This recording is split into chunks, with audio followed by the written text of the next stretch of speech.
Hey, what's up, folks? It's a Friday afternoon, and I'm just going to make a quick video here. I decided to just make a live video and just kind of talk off the top of my head about a subject that I've seen come up recently in some YouTube videos, and that namely is the YouTube copyright policy. I noticed a video by a YouTuber called the Guitologist the other day where he was talking about new YouTube copyright policies, or maybe it's just a continuation of the same policy they've had, but where they sort of seem to be enforcing more rigorously, more strictly things like copyright policy, and this affects people that are putting up, videos of cover songs, as well as, if you're teaching a song in a YouTube video, and you're a YouTube partner, which means you can monetize a video and make AdSense, Google AdSense income, and that kind of thing. And anyway, these folks are noticing like strikes on their videos or copyright claims. There was another YouTuber who I admire greatly, a guy named Paul Davids, who has a wonderful channel. There's a lot of great instruction and teaching and stuff on his channel, and he was talking about how it's been really difficult for him, and he even found that 15 times in 1 hour, he got 15 strikes against a bunch of his videos in 1 hour, which means he thinks somebody was sitting there actively going through his videos and kind of strike, and making strikes against these videos. And he mentioned a number of instances where his particular videos where he was teaching songs and he maybe played literally like a bar and a half of a lick, and the video could be 50 minutes long. In that video, that 1 bar and a half of a riff from maybe like a Eagles song or something, I think he mentioned. And then they claimed the, copyright claim on that video. The video has like 1 million views or something, and he sees no revenue or income or anything like that from the video.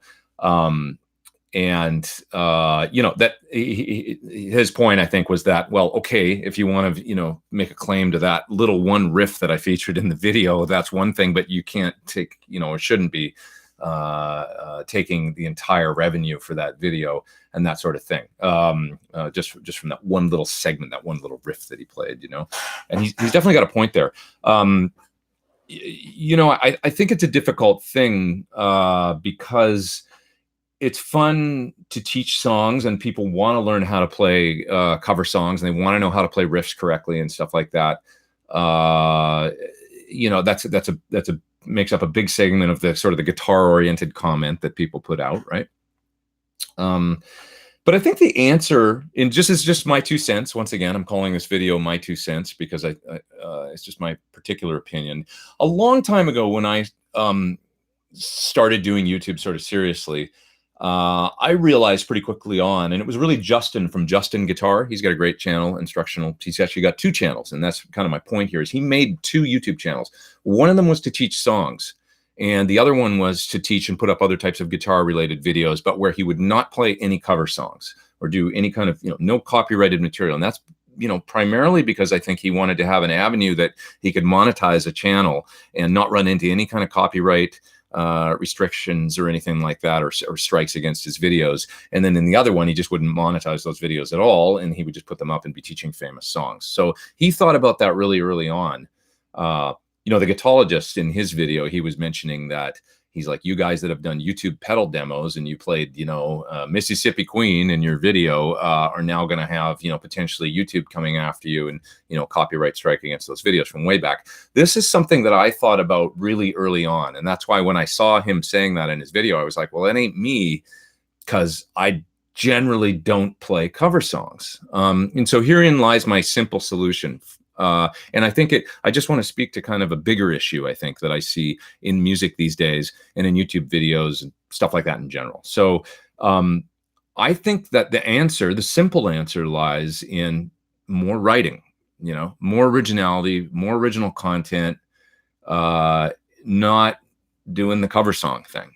And I really wish I would see more people doing that in general. Now, I'm just going to get away from YouTube for a minute here and just say that when I first moved to LA, which was a long time ago now, when I was young, but when I first moved to LA, what I remember about the city was that it was a hotbed of original music. Keep in mind that, I mean, grunge hadn't even happened yet. So LA was still like the Sunset Strip and that whole thing. But there was another scene in East Hollywood, and there was, there was it's kind of more alternative thing bubbling under back then and stuff in kind of East Hollywood. And then there was the West Hollywood thing. And anyway, clubs and clubs and clubs upon clubs with 5 sets of music a night from 5 different bands. And you could flip, anybody that was in LA back then could flip through the LA Weekly and see that, it was just band after band after band after band, pages of bands playing, every night of the week. You could go see original music. And I'm talking, I'm not kidding. It was 4 or 5 different bands a night in some of these clubs. Not just the big ones that you've heard of either. It wasn't just the Whiskey and the Roxy. It was, just tons of different clubs all over LA, from West LA all the way to the East Side.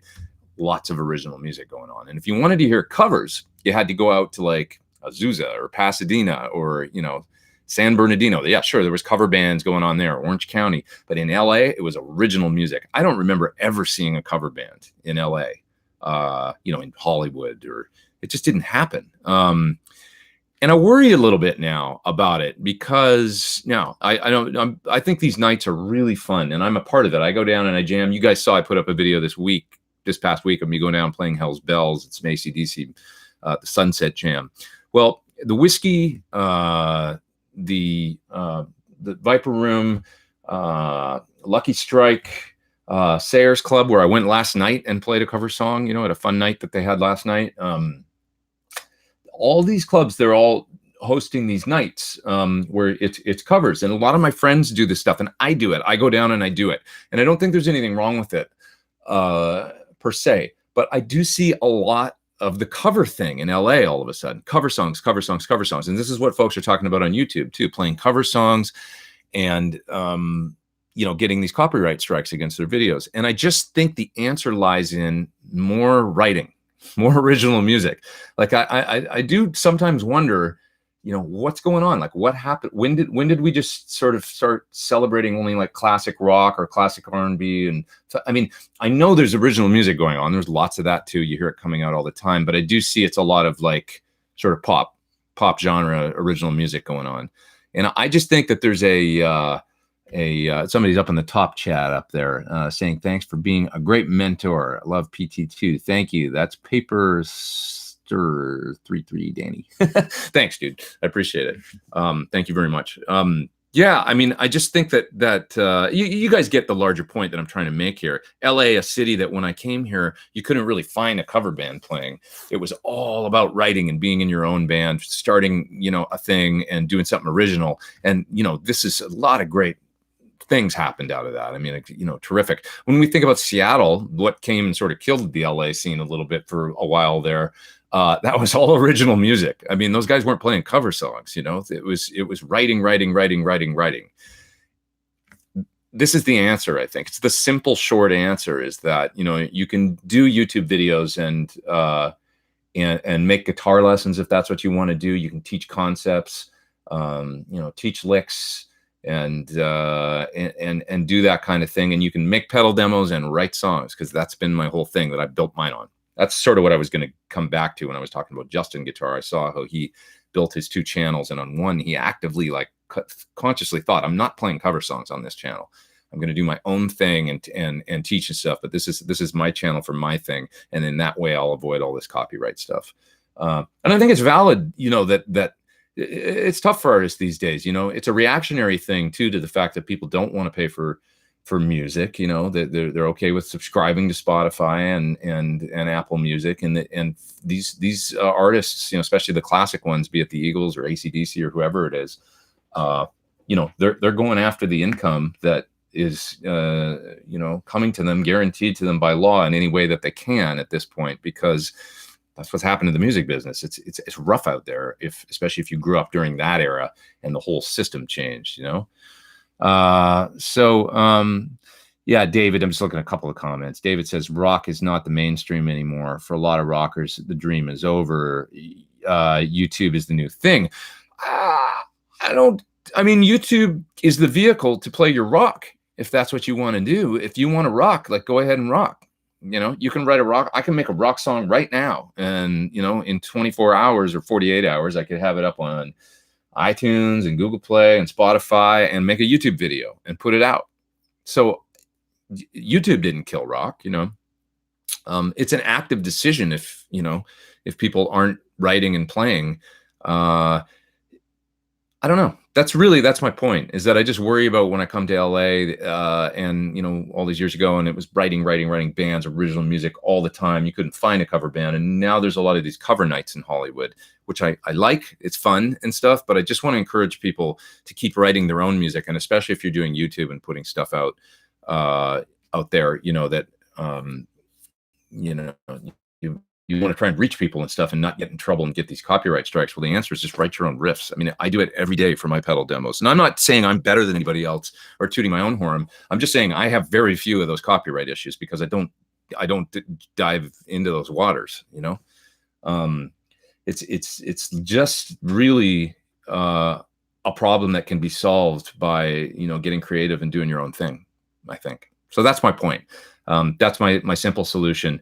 And I love all this, you know, all these YouTube guys. I mean, Paul Davids, that's a fantastic YouTube channel. And it's I feel for the dude. He makes great videos. I'm not in any way criticizing what he's done in the past, but maybe I just make the suggestion. He's got a channel that's far bigger than mine. I would just make the suggestion moving forward in the future, say, all right, you know, if that's the game, then I'm just going to do my own thing, because he's a super talented dude.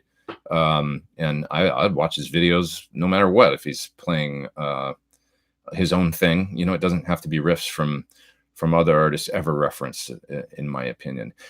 I just think too, it's you know, I grew up during the era where it was like, hey man, did you hear the new album by Van Halen? But no, I didn't. But you hear the Prince, you know, Purple Rain just came out, or yeah, what about the new album by the Pretenders, or, you know, ZZ Top, or like whatever was going on, you know. It was a great era in music where it was just all this great stuff coming out. And then the 90s happened. That was also equally great. You know, it's just so much stuff coming out, just this flow of creativity coming out. And I just want to encourage that, if I could, in any way. I'd love to hear people doing more of their own thing, and just, you know, putting out their own stuff, you know. So that's it, really. It's just a quick video. I'm actually going to go right now. This is, okay, so great segue here. Robert Baker had a great idea for a video where he would send a riff that he wrote just in notation to a whole bunch of different folks that do YouTube and stuff. And I'm one of them. And he's like, just interpret it any way you want. I'm going to make a YouTube video out of it. I love that idea. So that's what I'm going to go do right now, is I'm going to go look up his riff, read it. I'm going to produce up a little track that's my version. And so that's a great idea. What a cool creative thing for a YouTuber to do. You know, to sort of a forward thinking thing, you know. I think it's terrific. And I'm blown away that there's 410 people online for a live stream nobody was expecting. What do we got here? A few comments here. I'm just going to read through a few comments. Might as well while I'm here. Let's see. Great idea. Somebody said, yeah, I agree. It's a super cool idea. I love that idea that Robert had. Maybe we need to do more of that. Let's see. I got 7 copyright claims on a live stream, says Quentin James, but no strikes. Not sure what that means. I hope the system's not being abused. I think YouTube, with the new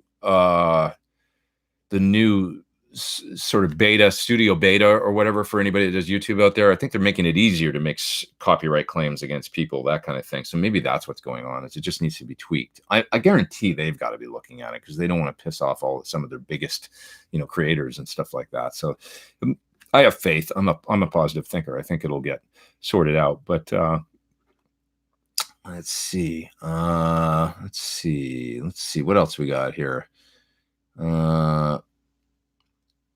Let's see. Mark 115 said, love your videos. Learned so much from you. Thanks, man. You're a really good player and explain things perfectly with your awesome voice. You're too kind. I don't know. Nice guy. Thank you. Appreciate that. Who else here? Beethoven's going to sue us. Yeah, maybe that could happen. Let's see. Copyrights expire after 70 years. Beethoven is not copyrighted.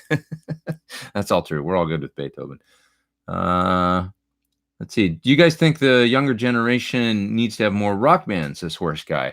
And that's just a matter of, you know, I think that there's always rebellion against the older generations and stuff. And maybe rock was a little played out for a little bit. And as long as a new version of it comes out, that's the key, you know, like when grunge came along, and it sort of, replaced whatever was going on in the 80s for a little bit. When you had the 60s and then the 70s, and arena rock was growing and stuff, and rock was maybe getting a little pompous. Then you had punk rock for a minute, and that sort of reset things. But then at the same time, we had Van Halen, which actually had an element of punk to it that I love, the kind of recklessness. And then all of a sudden the 80s hit, and it was a new wave of British heavy metal and stuff that happened too. But at the same time, you had new wave, and, these different movements, they're special, and that's what kind of keeps it moving forward. So it just can't be the same thing that happened before. Or I think that I remember what it felt like. I mean, when you're a young person, the inclination is not to dig what your parents dug, or, oh, that sounds like my grandpa's music or whatever, right? So, it can't be that. It's got to be like something new pushing forward. By that same, but in the same thought, I have to say that, I was super into the Beatles when I was like, 10 years old or whatever. And that was my, some of my earliest influences were that music. But I guess my parents didn't really listen to that. My dad listened to country, and my mom listened to whatever was on AM radio. So, the Beatles and the Who, and that's some of that older music was super cool to me. I think kids these days, they get that music too. That stuff will always be timeless. And there's always a segment of younger people that love, I got a record coming out. Hey, speaking of new music, I produced a record for Holly Henderson, and it's just getting mastered now. So it's finally done, and we worked on it for like a 3 years. And she's a brilliant artist. That the reason I bring her up is because I found her when she was 20. And talk about, I mean, oh my God, like she's Freddie Mercury and, Jethro Tull. Like she's got some crazy diverse influences for, a younger person. And she writes some amazing stuff. And she's only going to go from here too. Because if you guys follow her, man, if you want to see some cool new music, follow Holly Henderson on Instagram. Watch some of the great videos she does where she's just like playing guitar and singing, and she'll overdub her voice and build these beautiful harmonies and stuff. She's deep. It's really cool stuff. So anyway, I just love the thought of keeping it moving forward, creating new stuff. And that really is the answer to a lot of this copyright stuff, I think, is writing, creativity, teaching without playing old riffs necessarily, maybe riffs influenced by old riffs, but just do your own thing. And we're not going to have any of those problems anymore, I don't think, and, if you can't, beat that game, and you won't beat that game, then play a new game, do your own thing and keep it moving forward. Anyways, high five from Norway. Thank you. And I'm gonna split, I think. What's up with the country with the click track loops? Is that going on in country music these days? Anyway, let's see. Is there much covers for old soul and R&B? There's plenty of like sort of more R&B or that kind of jams around LA. There's tons of that thing going on in LA too. I don't really play that kind of music, so I'm not at a lot of those, but I know that that's a thing, and that it's rock jams as well as that, so there's different types of things going on. And I love the jams. I'm still I'll go out and play and stuff. I just think, man, more original bands, get out to the clubs. I'd love to go see some more original bands playing music at clubs in LA. I really would. Okay, guys, that's it. I'm going to go make this Robert Baker video. I'm going to go interpret his riff and write some kind of track. And you guys have a good rest of your Friday. I'm also going to put up another video in a couple hours here today, because I got a demo video for the the Victory pedals. So I wrote a heavy track and did a demo with the Victory preamp pedals. Kraken pedal. I think I pronounced it wrong. I called it Kraken in the video, so I'm gonna have to apologize for that in the video. But anyway, nice pedals, and that'll be coming out. I'm gonna put it out at about 4:30 today, I think. So in a couple hours. I got a lot to do. I better split. You guys have a good weekend. I'll see you here Sunday for Sunday Live if you got time to stop by and see me. Rock on, folks. See ya.